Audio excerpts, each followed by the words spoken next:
ನೀನು ಕೈ ಬಿಡಲಿಲ್ಲ. ಇಷ್ಟೊಂದು ದುಡ್ಡು ಮೊದಲೇ ನೀನು ಹೆಬ್ಬಟ್ಟು, ನಿನಗೆ ಲೆಕ್ಕ ಹಾಕಕ್ಕೆ ಬರಂಗಿಲ್ಲ. ನಾನು ಲೆಕ್ಕ ಹಾಕಿಕೊಡ್ತೀನಿ.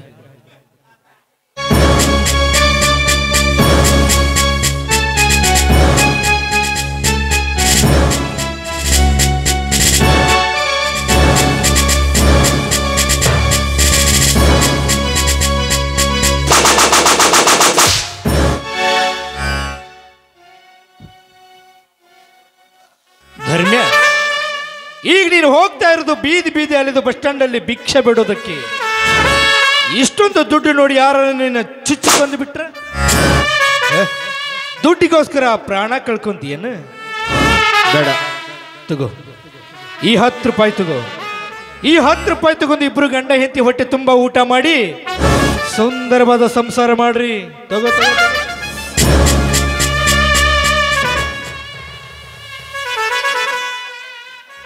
10 ರೂಪಾಯಿ. ಈ 10 ರೂಪಾಯಿ ತೆಗೆದುಕೊಂಡು ಹೊಟ್ಟೆ ತುಂಬ ಊಟ, ಸುಂದರವಾದ ಜೀವನ. ಇಲ್ಲಪ್ಪ, ಈ 10 ರೂಪಾಯಿಂದ ಇವತ್ತೇನಾದರೂ ತಿಂದುಬಿಟ್ರೆ ಇವತ್ತಿನ ನೆನಪು ಇವತ್ತೇ ಮುಗಿದು ಹೋಗುತ್ತೆ. ಈ 10 ರೂಪಾಯಿನ ನನ್ನ ಹತ್ರ ಜೋಪಾನವಾಗಿ ಇಟ್ಕೊಳ್ತೀನಿ. ಯಾಕಂದರೆ ಮನೆ ಬಿಟ್ಟು ತುಂಬ ದೂರ ಹೋದ್ಮೇಲೆ ನನ್ನ ತಮ್ಮ ನೆನಪಾದರೆ ಅಲ್ಲಿ ಯಾರನ್ನಪ್ಪ ತಮ್ಮ ಅಂತ ಕರೀಲಿ?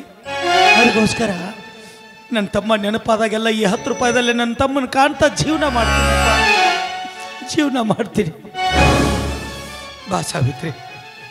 ಧರ್ಮ್ಯ, ನಿನಗೆ ಬೇಕಾದ ವ್ಯಕ್ತಿಯೊಬ್ಬರೊಂದು ಅದ್ಭುತವಾದ ಉಡುಗೊರೆ ಕೊಟ್ಟಾರು.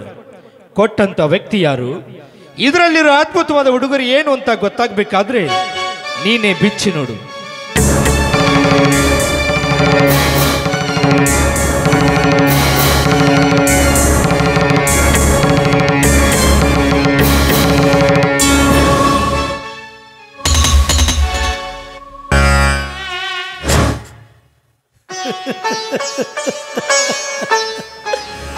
ನನ್ನ ತಮ್ಮ ಸ್ವಂತ ಬುದ್ಧಿಲೇ ಮಾತಾಡ್ತಾ ಇದ್ದಾನೆ, ಇಲ್ಲ ಯಾರ್ದೋ ಮಾತು ಕೇಳಿ ಮಾತಾಡ್ತಾ ಇದ್ದಾನೆ ಅಂತ ಆವಾಗಿನಿಂದ ನನ್ನ ಮನಸ್ಸು ಹೇಳ್ತಾ ಇತ್ತು. ಆದರೆ ಇವಾಗ ಅರ್ಥ ಆಯಿತು, ನನ್ನ ತಮ್ಮ ಸ್ವಂತ ಬುದ್ಧಿಲೇ ಮಾತಾಡಕತ್ತಿಲ್ಲ, ನನ್ನ ತಮ್ಮ ನನ್ನ ವೈರಿ ಮಾತು ಕೇಳಿ ಮಾತಾಡ್ತಾ ಇದ್ದಾನೆ ಅಂತ. ಏ ಗೌಡ, ಹಿಂದೊಂದು ದಿನ ನನ್ನ ಮನಿತನ ಮೇಲೆ ಕಣ್ಣು ಹಾಕಿದ್ದಕ್ಕೆ ಎಡಗಾಲಿಗೆ ಚಪ್ಪಲ್ಲಿ ಒಗೆದು ಹೇಳಿ ಬಂದಿದ್ದೆ, ಇನ್ನೊಂದು ಬಲಗಾಲಿಗೆ ಚಪ್ಪಲ್ ಐತಿ, ಅದನ್ನು ನನ್ನ ತಮ್ಮನ ಕೈಯಾಗ ಕೊಟ್ಟು ಕಳಿಸ್ತೀನಿ ಅಂತ. ಆದರೆ ಇಲ್ಲ ಸಲ್ಲದ ಮಾತುಗಳನ್ನು ನನ್ನ ತಮ್ಮನ ತಲೆಯಲ್ಲಿ ತುಂಬಿ ನಾ ಕೊಟ್ಟ ಚಪ್ಪಲಿನ ನನ್ನ ತಮ್ಮನ ಕೈಯಾಗ ಕೊಟ್ಟು ಕಳಿಸಿ ಅಲ್ಲ ಮಗನ, ನೋಡ್ಕೋತೀನಿ, ಒಂದಿನ ನಿನ್ನ ನೋಡ್ಕೋತೀನಿ. ಧರ್ಮ್ಯ, ಮನುಷ್ಯ ಕನಸು ಕಾಣ್ಬೇಕು, ಆದ್ರೆ ತಿರುಕಣತ್ರ ಆಗಲಿ ಕನಸು ಕಾಣಬಾರ್ದು. ಸುಮ್ಮನೆ ಮನೆ ಬಿಟ್ಟು ಹೋಗ್ರಿ. ಹೋಗ್ತೀನಪ್ಪ, ಈ ಮನೆ ಅಷ್ಟೇ ಅಲ್ಲ, ಈ ಊರೇ ಬಿಟ್ಟು ಹೋಗ್ತೀನಿ. ನೀ ಮಾತ್ರ ಈ ಮನೆಯಲ್ಲಿ ಸಂತೋಷದಿಂದ ಇರು.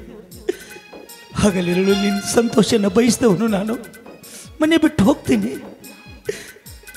ಕರ್ಮರಾಜ, ಹೋಗೋಕ್ಕಿಂತ ಮುಂಚೆ ನಿನಗೊಂದು ಮಾತು ಹೇಳ್ತೀನಿ. ಈ ಪ್ರಪಂಚ ಭಾಳ ದೊಡ್ಡದೈತಿ. ಈ ಪ್ರಪಂಚದೊಳಗ ತಿಪ್ಪಿ ಮ್ಯಾಗಿನ ನಾಯಿ ಬದುಕ್ತೈತಿ.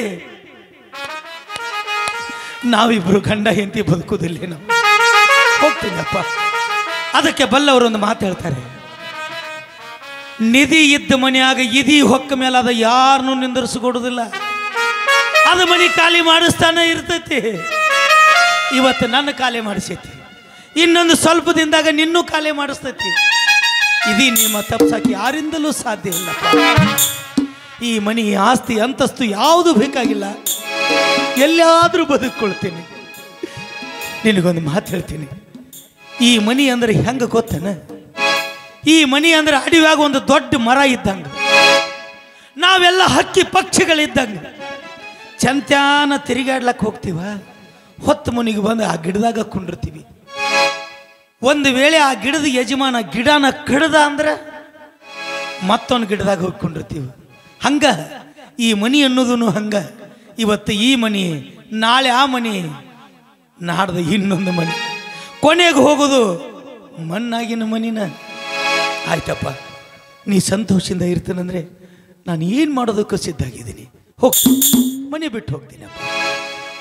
ಬಾ ಸಾವಿತ್ರಿ, ಇಂದಿನಿಂದ ಮನಿ ಋಣ ಮುಗಿತು, ಅನ್ನದ ಋಣ ಕಡಿತು. ಎಲ್ಲಿಯಾದ್ರೂ ಬದುಕಿಕೊಳ್ಳೋಣ. ಬಾ. ಸಿರಿ ಸುಖ ಎನಿಸಿ ದೊರೆತನ ದೂರ ಇರಿಸಿ ಚಪಲತೆ ಎಲ್ಲ ಇರಿಸಿ ಅರುವಿನ ದೀಪಾವರಿಸಿ ನಡೆದನು ಧರ್ಮ ವಿರಾಗಿ ತಮ್ಮನಾಯಿ ಅನತೆಯಾಗಿ ಧರ್ಮನ ಮೂರ್ತಿ ಸತ್ಯ ಸೀತೆಯು ಧರ್ಮನ ಸ್ಫೂರ್ತಿ